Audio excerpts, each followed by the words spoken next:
ఇలాంటి మరిన్ని వీడియోల కోసం మా ఛానల్ని లైక్ చేయండి, సబ్స్క్రైబ్ చేయండి, బెల్ ఐకాన్ యాక్టివేషన్ చేసుకోండి.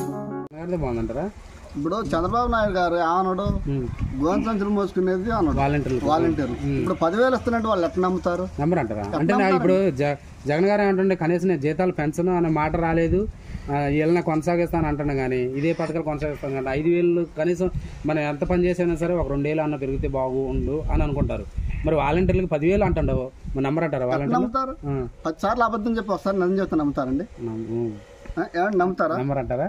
ఇప్పుడు ముఖ్యమంత్రి 14 సంవత్సరాలు చేసిండు, అది పార్టీ ఎన్నిపోటు పొడిచిన పార్టీ చంద్రబాబు నాయుడు సొంతంగా పెట్టింది. ఇది సొంతంగా పెట్టింది. రెండు, ఒక ఎమ్మెల్యే ఒక ఎంపీతో వచ్చిన పార్టీ ఇది. ఒక ఎమ్మెల్యే ఎంపీతో పార్టీ. మరి పింఛన్దారులు ఓటారంటారా? ఎట్టేస్తారు? 4,000 వస్తాయి కండి వాళ్ళకి. 4,000 వచ్చినా ఎందుకు? ఇప్పుడు వాళ్ళు ఏమనుకుంటే ఏ విధంగా ఆలోచిస్తారంటే ఏ గవర్నమెంట్ వచ్చినా మా పింఛన్ అడిగిపోదు, కాకపోతే పెరగడే తప్ప తీసేయరు కాబట్టి నాకు 10,000 వస్తాయి, నాకు 4,000 వస్తాయి కాబట్టి నేను వేస్తా అని మాట రాదంటారా? ముందు 7 రూపాయలు ఇచ్చిందండి, 2,000 అన్న తర్వాత నేను 2,000 ఇస్తా అన్నాడు. 5,000 ఇచ్చిన తర్వాత నేను 3,000 ఇస్తా అన్నాడు. 3,000 ఇచ్చిన తర్వాత నేను 4,000 ఇస్తా అన్నాడు. నీకంటూ ఒక స్టామినా లేదా? నీకంటూ ఒక ముద్ర లేదా? ఎందుకు ముఖ్యమంత్రి అన్నారు? ముఖ్యమంత్రిని ఎట్లా గౌరవించాలి?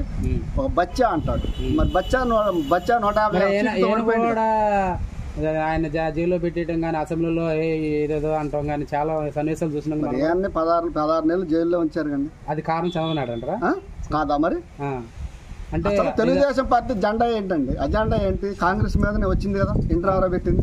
మరి కాంగ్రెస్ తోటే ఆయన పొత్తు పెట్టుకుంది. ఈ రోజు పెట్టుకోలేదు, అప్పుడు ఉంది. ఇప్పుడు ఎందుకు లేదు? షర్మిలతో ఇప్పుడు లేదు. షర్మిల పోటీ చేస్తుంది సంఖ్యలుగా. ఎందుకు? ఇద్దరు కలిసి సీట్లు పంచుకుంటారు, మాట్లాడుకుంటూనే ఉంటారు రోజు. రాసి అంటే మోడీ గారిని ఎన్నిసార్లు తిట్టారండి మొన్న? మొత్తం 3 నెలల కింద. మరి ఇప్పుడు మోడీ గారిని పొగుడుతున్నారు. అంటే రాజకీయాల్లో శత్రువులు అనేది రేపు మిత్రులు అవుతారంటారుగా. అందుకనే మరి ఇప్పుడు నువ్వు నిజంగా 10 సార్లు అబద్ధం చెప్పారు. మీరు అంటున్నారు కూటమి వాళ్ళు మోడీతో కలిసారు అంటున్నారు. మరి జగన్ గారు రాష్ట్రంగా కలుతుండగా మరి ఆయన సపోర్ట్ ఇట్లేదా కేంద్రానికి? ఎత్తనే ఉండదు. ఎందుకు? నేను ముందే చెప్పిండు, నా అవసరం నీకు ఉన్నట్టయితే ఇంకో రకంగా ఉండేది, నా అవసరం నీకు లేదు కాబట్టి నువ్వు చెప్పినట్టు అంటున్నాను. అంతే. ఆయన కూడా సపోర్ట్ ఇస్తున్నట్టే.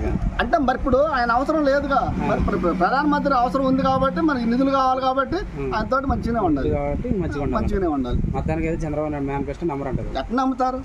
ఇప్పుడు 2014లో రుణమాఫీ అన్నాడు, ఇచ్చిండా? ఇప్పుడు గురించి చాలా మంది రైతులు గాని డ్వాక్రా వాళ్ళు కానీ రుణమాఫీ ఆశ పెట్టుకున్నారు ఇద్దరు మేనిఫెస్టోలో. ఎవరు అనలేదు, సాహసించలేదు. మామూలుగా అధికారికంగా అనలేదు కానీ జగన్ అన్నాడు, నీ కోరికనే తెరవలేను, నేను అబద్ధం ఆడలేను అని చెప్పిండు.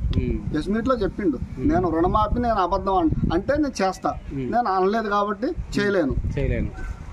నేను ఈ పథకాలే చేస్తాను. 99% అమలు చేసిండు అంటారు పథకాలు? 100 చేసిండా? ఇప్పుడు 30వ తారీఖు ఒక మంది చచ్చిపోతారండి, 1st తారీఖు పింఛన్ రావాలి కదా, రావాలి. ఈ గవర్నమెంట్ ఇవ్వదు. చంద్రబాబు నాయుడు గవర్నమెంట్ లో 7 సంవత్సరాలు 5 సంవత్సరాలు 6 సంవత్సరాలు కూడా వచ్చింది. మనిషి చచ్చిపోయాడు పింఛన్లు, చచ్చిపోయిన తర్వాత కూడా వచ్చింది. జన్మభూమి కమిటీలు